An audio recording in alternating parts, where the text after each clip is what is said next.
Donc ici, l'image, si on la superpose au texte, vous devez remarquer qu'elle cache le texte.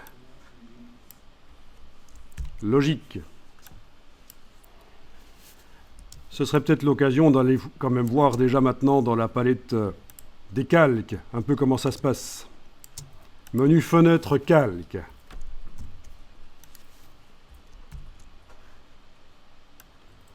Donc, il n'y a qu'un seul niveau de construction dans ce document, parce que c'est un document très simple.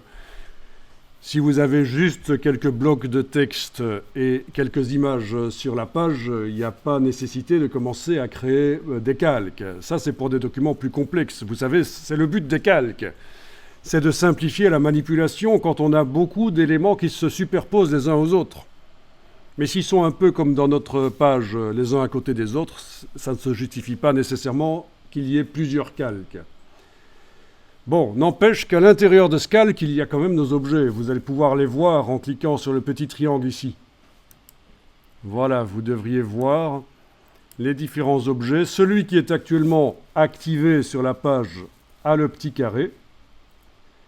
Le petit carré qu'on voit là en face du calque, ça indique que dans le calque, il y a un objet qui est actuellement activé, tout simplement. Mais quel est l'objet? C'est celui-là. C'est clairement l'image. Et donc, on voit qu'elle est superposée au titre. Elle est par-dessus l'empilement, même si visuellement, elle n'est pas là, au même endroit, ça ne se voit pas, mais elle est en réalité à un niveau supérieur. Superposée, et là, ça se voit au texte le faux latin, et elle est superposée aussi au rectangle d'à côté sur le bord de la page. Donc vous allez utiliser, maintenant que vous avez vu ça, c'est une première petite approche de la palette des calques, on n'en a plus besoin, c'était juste pour voir. Maintenant vous allez utiliser la palette habillage de texte, menu fenêtre, habillage de texte, et vous allez enclencher la deuxième icône pour que l'image habille le texte, comme on avait fait tout à l'heure pour le titre. Et vous voyez que si vous bougez l'image, le texte se repositionne.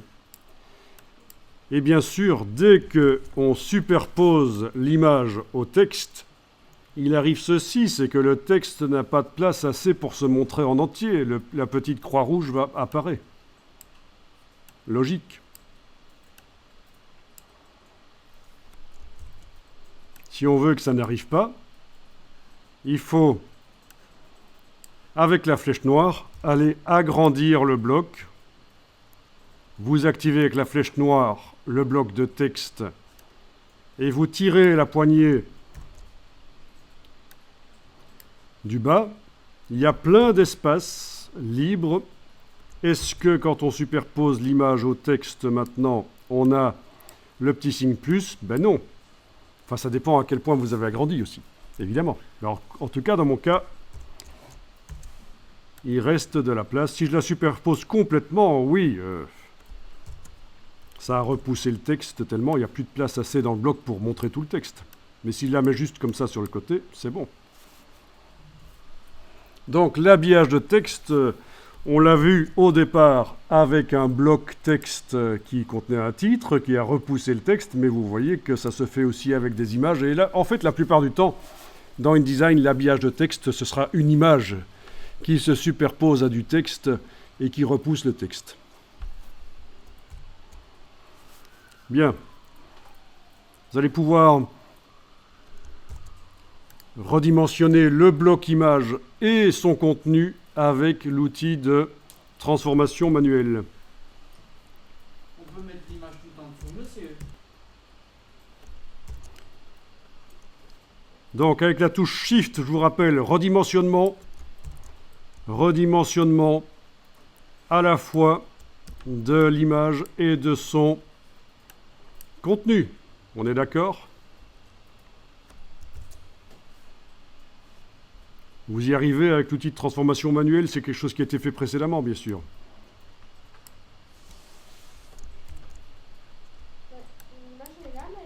Donc, le petit rappel n'est pas mauvais. Si vous double-cliquez sur le bloc de l'image, les bords deviennent bruns. Vous n'êtes pas en train de modifier le conteneur, le bloc et son contenu. Vous êtes en train de modifier uniquement le contenu, le bloc va rester en place. Alors tout à l'heure, on avait vu qu'avec la flèche noire, si on est dans cette situation et qu'on bouge, ben, l'image n'est plus visible en entier, le bloc reste en place. Et on a annulé par un CTRL-Z. Mais si vous transformez, c'est le même principe. Vous êtes en train de transformer uniquement l'image à l'intérieur. D'accord? Et il peut arriver ceci, c'est qu'à un certain moment, elle ne soit plus visible. Le conteneur, le bloc est resté en place et l'image, elle est en dehors. Donc c'est ça, c'est pas bon. Il faut annuler. Quand vous modifiez, il faut que le bloc ne soit pas brun. Il faut modifier le conteneur, le bloc et son contenu. Et donc je clique à côté. Je clique sur le bloc une fois. C'est pas un double clic, attention. Si vous confondez clic et double clic, là on est mal barré. Ah oui, si tu as utilisé la flèche de droite, tu es d'office en train de modifier le contenu. On n'a jamais utilisé la flèche de droite, la blanche. Donc c'est la noire. Voilà. Bien. Alors, évidemment, vous évitez ce genre de situation où l'image est dans la zone du bloc texte. Vous voyez, elle ne déborde pas d'un côté ou l'autre et vous avez le texte qui tente de commencer à gauche et puis qui continue à droite. C'est totalement foireux, ça. Il faut éviter.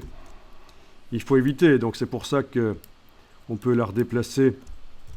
Il faut qu'elle déborde, vous voyez. Il ne faut pas lui laisser l'occasion au texte à essayer de repasser de l'autre côté de l'image.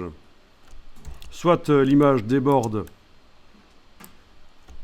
à gauche et le texte se met à droite, soit l'image déborde à droite et le texte se met à gauche. Oui, bien sûr, tu peux faire des alignements aussi, oui. Tu peux t'arranger pour que l'image arrive sur le bord du bloc, c'est pas interdit. D'ailleurs, il y a un magnétisme, ça colle. On doit sentir que ça colle si on déplace. C'est ce que tu as vu aussi. Ok. Ok, donc ici, je vais la placer plutôt vers la gauche. Et vous avez le même problème que ce qu'on avait avec le titre, c'est-à-dire que le texte colle trop près du bord de l'image. Il est repoussé, mais il colle. Vous savez comment il faut faire pour l'éloigner? Ah oui, avec le bord, là. Dans habillage de texte. C'est ça. Dans ce cas-ci, c'est le bord droit. Voilà, on repousse le texte. Et vous commencez à avoir des mises en page intéressantes avec des images qui se superposent au texte. Comme ça, ça peut vraiment être intéressant. Ça. Évidemment, le texte, dans un vrai document, va parler de ce qui est montré dans l'image. C'est vraiment associé. On ne met pas n'importe quoi comme image à côté du paragraphe. On est en train de parler de cette immonde bestiole bleue dans le paragraphe, on imagine.